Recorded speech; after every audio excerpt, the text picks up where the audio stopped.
मनेर थाना अंतर्गत मादक पदार्थ तस्करी गिरोह के विरुद्ध बड़ी कार्रवाई। दिनांक 24 दिसंबर 2025 को मनेर थाना क्षेत्र अंतर्गत एक व्यक्ति द्वारा चाय की दुकान की आड़ में मादक पदार्थ की अवैध खरीद बिक्री करने तथा भारी मात्रा में डीलिंग की तैयारी की जाने की गोपनीय सूचना प्राप्त हुई। प्राप्त सूचना के आलोक में नगर पुलिस अधीक्षक पश्चिमी के मार्गदर्शन एवं अनुमंडल पुलिस पदाधिकारी के नेतृत्व में विशेष टीम का गठन कर चिन्हित स्थल पर छापेमारी की गई।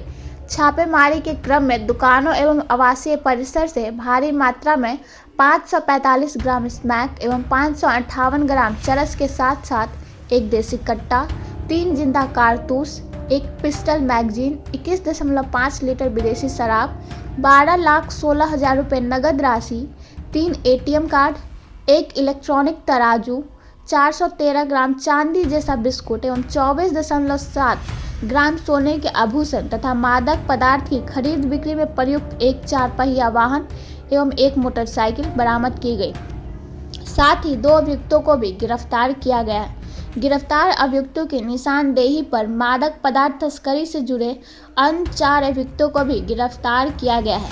इसी प्रकार कुल 6 अभियुक्तों की गिरफ्तारी की गई है। पूछताछ के क्रम में पता चला कि मादक पदार्थों की तस्करी से संबंधित इस सप्लाई नेटवर्क के संबंध अंतर्राष्ट्रीय एवं अंतर्राज्यीय स्तर पर होने की बात प्रकाश में आई है, जिसकी जांच अग्रतर विधि सम्मत कार्रवाई की जा रही है। इस पूरे मामले पर बात करते हुए SSP कार्तिकेय शर्मा ने और क्या कुछ कहा, देखिए हमारी पूरी रिपोर्ट। मेरे एसपीओ को एक गुप्त सूचना मिली थी कि उनके क्षेत्र में एक व्यक्ति हैं जो चाय की दुकान के नाम पर भारी मात्रा में ड्रग्स की तस्करी करते हैं और आम दिनों में बेचते हैं। इसके सत्यापन के लिए एक टीम बनाई गई जिसको SDPO दानापुर 2 लीड कर रहे थे और थाना के विभिन्न अधिकारियों के साथ वो टीम बनाई गई और जो नियमों का पालन करते हुए घर को घेरा गया और वहाँ पे चेकिंग किया गया।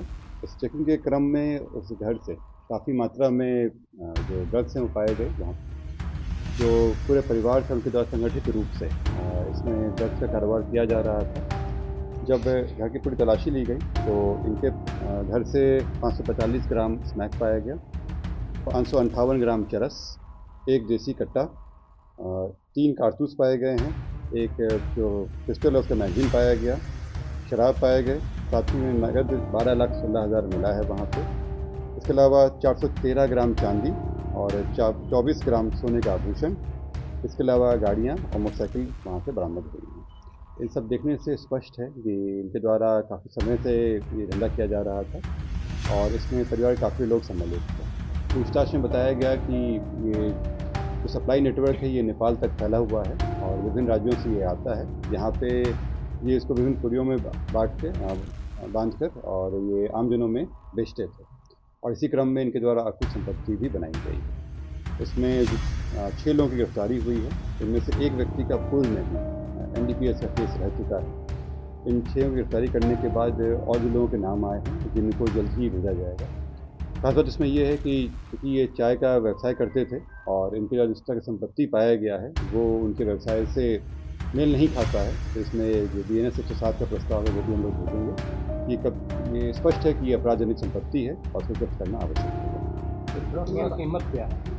जो स्मैक है उसकी कीमत करीब 15-20 लाख तक हो जाएगा और जो चरस है उसकी क्वालिटी पे चेक करने के बाद उसकी भी कीमत करीब 8-10 लाख बताया जा रहा है कि करोड़ों रुपये का। और क्वालिटी पर डिपेंड करता है, तो चरस की क्वालिटी है उस पर उसका दाम जा सकता है और स्मैक का जो है वो करीब आधा किलो है। दोनों ही कमर्शियल क्वान्टिटी है क्योंकि NDPS में अलग अलग तरह के होते हैं। उसमें जो कमर्शियल क्वांटिटी है उसकी सबसे ज़्यादा सजा रहता है और स्मैक भी कमर्शियल क्वांटिटी में है, चरस भी कमर्शियल क्वांटिटी में है। इतना सोना चांदी कहाँ से आया? क्या जो खरीदते थे व्यक्ति इनसे सोना लिए खरीद? देखिए इसमें इनके द्वारा एक घर का भी निर्माण कराया जा रहा था और जिस तरह से पैसे मिले हैं ये स्पष्ट है कि ये ट्रांजैक्शन जो NDPS का है उसी के तहत इनको पैसा मिला है बेचने का, वरना ये माना बड़ा ही मुश्किल है कि चाय के व्यवसाय से मनेर में करके ये 12 लाख कमा ले।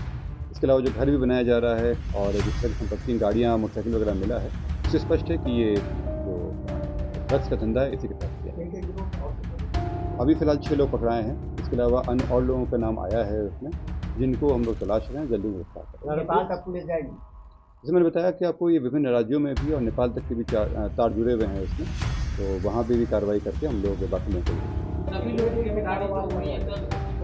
परिवार के लोग हैं या ये लोग एक ही घर के परिवार के लोग हैं और वहीं से कर रहे हैं। पूछताछ में बताया ये लोग कितने दिनों से कर रहे थे और ये कहाँ से ये ला रहे थे? शुरू में तो ये अनभिज्ञता जाहिर कर रहे थे, लेकिन जब रिकवरी वगैरह हुआ और कड़ाई से पूछताछ हुआ तो ये बताया कि लंबे समय से चल रहा था ये, और उसी का सारा एक असर बन रही है, और केवल इसको दिखाने के लिए इनके द्वारा चाह रहे इनकी संपत्ति भी सब जब्त किया गया जैसे मैंने बताया आप लोगों को BNS 7 के तहत भी हम लोग कार्रवाई कर रहे कहाँ से ला रहे थे ये कुछ बताया और कितने में पुड़िया बेचा करते हैं। ये जो सोर्स है वो हम लोग को बताएं, बैकवर्ड लिंकेजेस जो हैं, जैसे मैंने बताया कि विभिन्न राज्यों से जुड़े हुए हैं इसमें, तो उस पर भी हम लोग काम कर रहे हैं, और यहाँ पे इसको अलग अलग पुड़िया में बांध के बेचते हैं।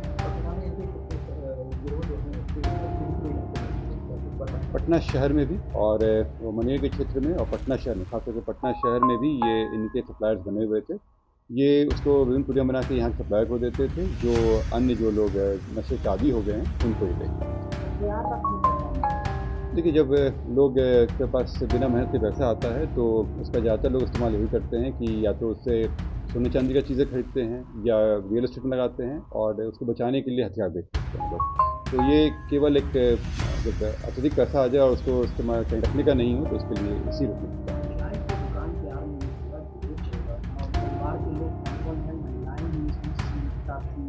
और ये लोग अगर नेपाल से लाते थे तो कुछ कांटेक्ट मिल पाया है कि नेपाल के देखिए, लोग हैं चंबल घाटी से भी लेकर डाल जब ये लंबा समय से चल रहा है तो ये स्पष्ट है कि घर के सारे लोगों की जानकारी थी, और आपको जानते हैं कि नशा का कारोबार जो है वो काफ़ी कठोरतम इसमें सज़ा होती है, तो ये मानना तो स्वाभाविक है कि घर के लोगों की जानकारियाँ थी, महिलाएं भी इसमें सम्मिलित थीं। जो उन लोगों के पूछताछ में आया है उसमें भी यही आया है कि महिलाएं भी इसमें सम्मिलित थीं और उनके द्वारा भी इसको इस कारोबार में इस्तेमाल होता था।